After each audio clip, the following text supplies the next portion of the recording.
曾不可一世的斗战胜佛，只因想放弃永生的佛位还乡，却被整个天庭忌惮，甚至派出天兵天将围杀花果山。在孙悟空死后，妖魔再无顾虑，甚至以人肉为食，人皮为衣。在这个妖魔横行、正义荡然无存的世界，你身为天命之人，能否将大圣遗下的灵物一一寻遍，让齐天大圣重新回归世间？而这便是本期要讲述的游戏《黑神话：悟空》。当然，游戏还没有一个完整的解读，视频里面可能会有些主观的个人解读。如果大家有什么不同的意见，欢迎在弹幕或者评论区留下看法。那么我就不多说废话了，让我们一起成为天命之人，重走西游。故事刚开始，一身金甲的齐天大圣孙悟空缓缓起身，手持金箍棒，脚踩筋斗云，孤身面对天兵天将，如同当年大闹天宫一般。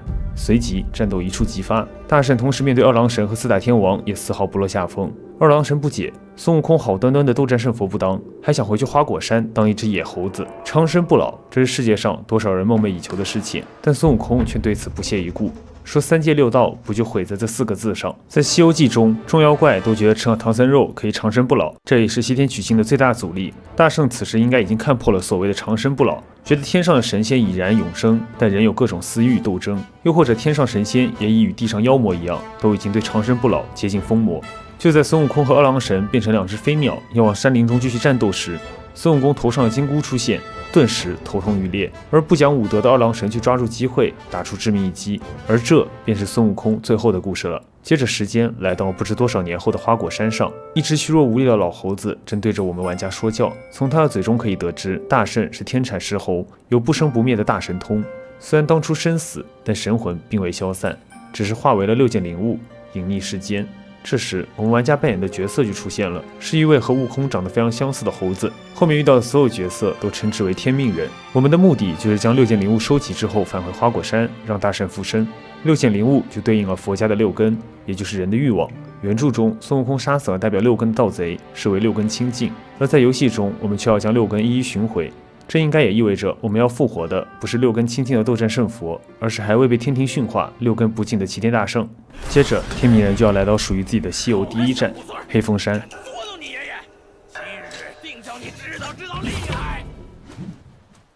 在消灭了几只小妖后，我们看见了一个已经破败不堪、无人供奉的土地庙，这也是游戏中的存档点。天命人拔毛化为香火后，土地庙上的枯木竟然又开出了花，并且从地里钻出了一个土地公公，为我们指明了接下来的道路。接着，我们就会遇到游戏中的第一个 BOSS 广智。又是只猴子。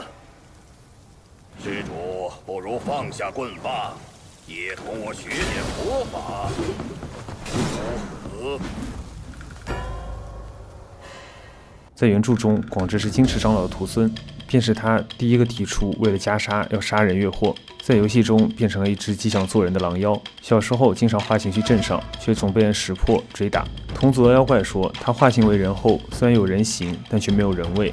为了有人味，广谋祈求黑熊精把他变成小和尚，并且黑熊精把他推荐给了一起论禅的金池长老做弟子。起初的他被寺庙里的和尚排挤，是金池长老一直关照教导他，才慢慢融入和尚之中。接着就是唐僧等人来到庙中，广智为了报答金池长老的恩情，才出谋划策想要谋害唐僧等人。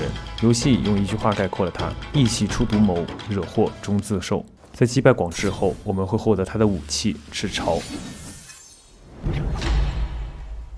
之后便可以化身为他去战斗。继续往寺庙中走去，会遇到一只巨大的苍狼精灵虚子。原著中的苍狼精名叫灵虚子，是求仙问道的妖怪，黑熊精的好友，但在原著之中被孙悟空一棒打死了。于是黑风大王用从南海学来的起死回生之术复活了灵虚子，但代价便是同族狼精的生命。可灵虚子不忍饮食同族血肉，最后自缢了，于是只能扶持这个灵虚子上位。灵虚子并不喜欢求仙问道，反而只专注修炼肉体，所以和他战斗不会有任何的花里胡哨，是纯粹的肉搏。不过这灵虚子看着5大3粗，但却并不老实，想要杀死老灵虚子的所有旧部。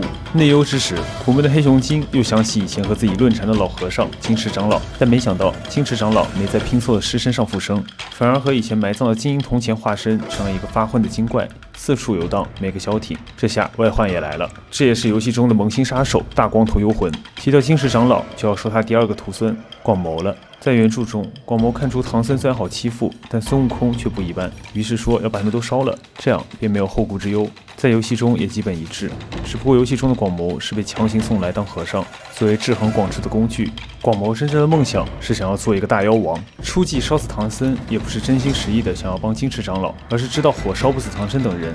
于是他在火灾之时自己逃窜，借刀杀人。但讽刺的是，唯独这次不是真心出谋划策，但偏偏只有这次被金池长老夸奖了。游戏中的战斗方式也非常符合人设，如果我没有记错，这应该是我玩游戏第一个 CG 还没结束就偷袭我的 BOSS 了。半荣半哭，几人之事长生。击败广谋之后会蹦出一只猴子，它的名字叫申猴，一眼就看出我们是花果山来的猴子，还说按辈分要叫他一声祖宗。申猴也正是12生肖之一，但从画中得知他也是被贬下凡间的。继续往前就会遇到黑风大王的最后一个好友白衣秀士。凤兮凤兮，何德之帅？往者不可见，来者犹可追。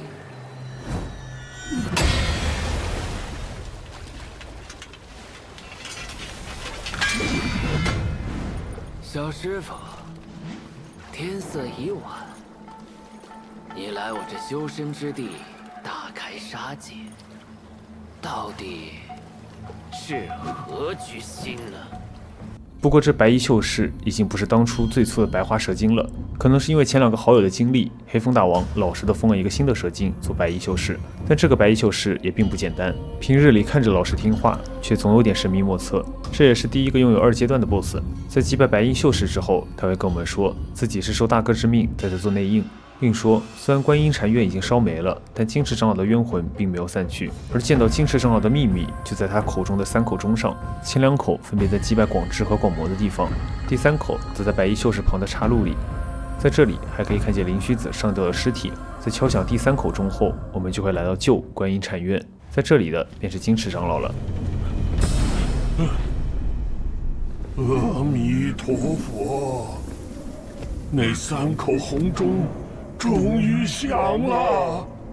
徒儿们，又有外面的老爷们过来了，给我带新宝贝了。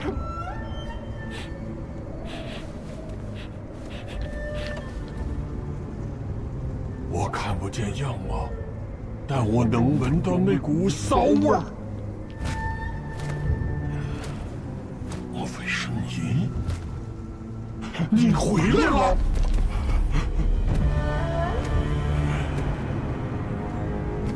定是你把那袈裟藏起来了，快还给我！他双目因大火失明，但就算眼睛看不见金银了，心中的贪念却没有减少分毫。将其击败之后，才幡然醒悟。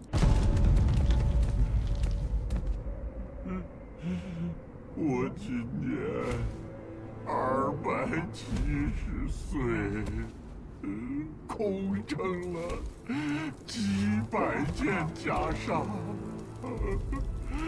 怎么得有他这一件？不！广智、广谋，那袈裟我不要了，不要了！你们别烧，都别烧了！击败金池长老之后，继续往山上走，就能遇见这座黑风山的主人黑风大王了。从黑风大王的口中可以听出，他早就知道我们会来此地，并且从各个 NPC 对天命人说的话也不难知道，天命人长相酷似大圣，可能还有密不可分的关系在。在击败黑风大王后，他会暂时施法逃离。为了继续追上他，我们来到黑风山顶，但此时的山顶已经被大火席卷。那家伙曾经对我说：“眼不见心不乱，寻常修为，入一切相，破一切相，方得自在。”可是他自己看到那些东西后，不也疯了吗？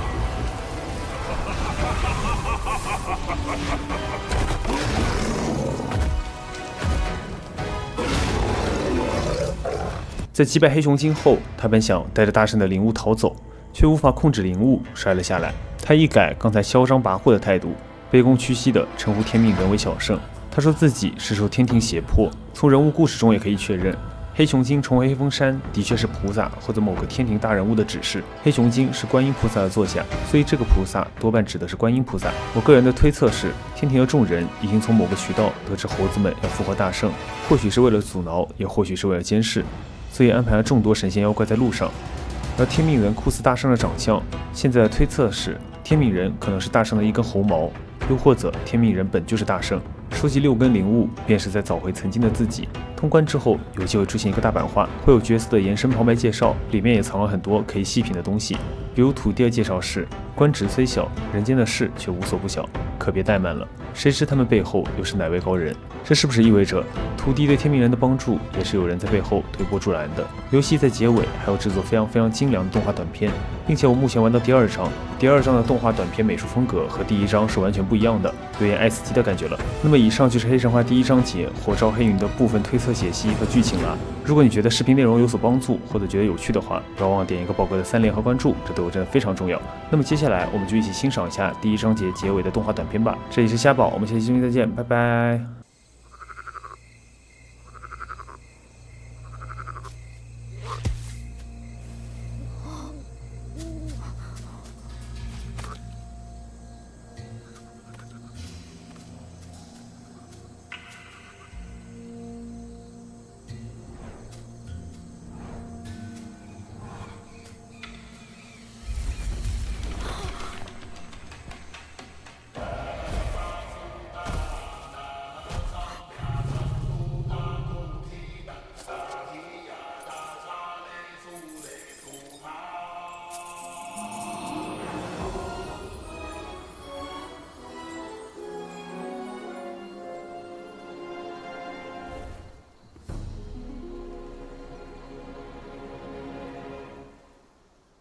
白卷青，千般缘，色与空，弹指间。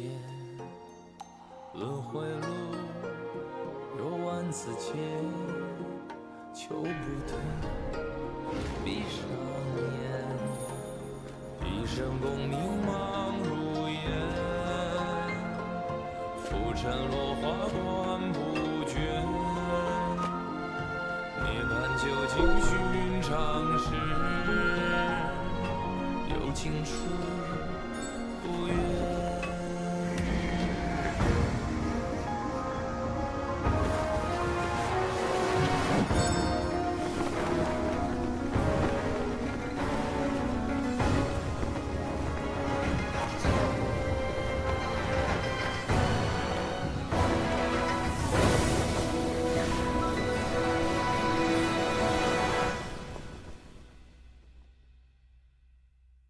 口中念，心中言，现世报却方便。修行路，无名尽，幡动时莫等闲。一生功名情如烟，最后人我在少年。最是萤火情失眠，看真挚，看见。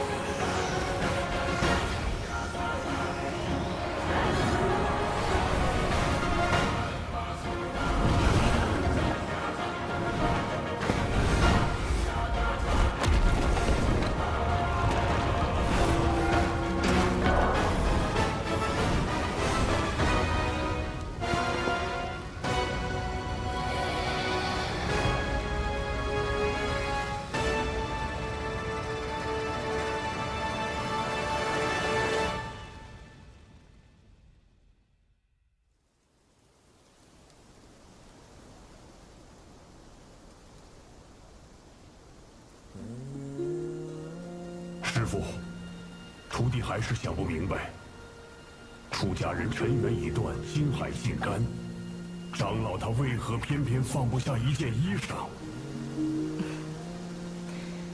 若不披上这件衣裳，众生又怎知我尘缘已断，金海尽干？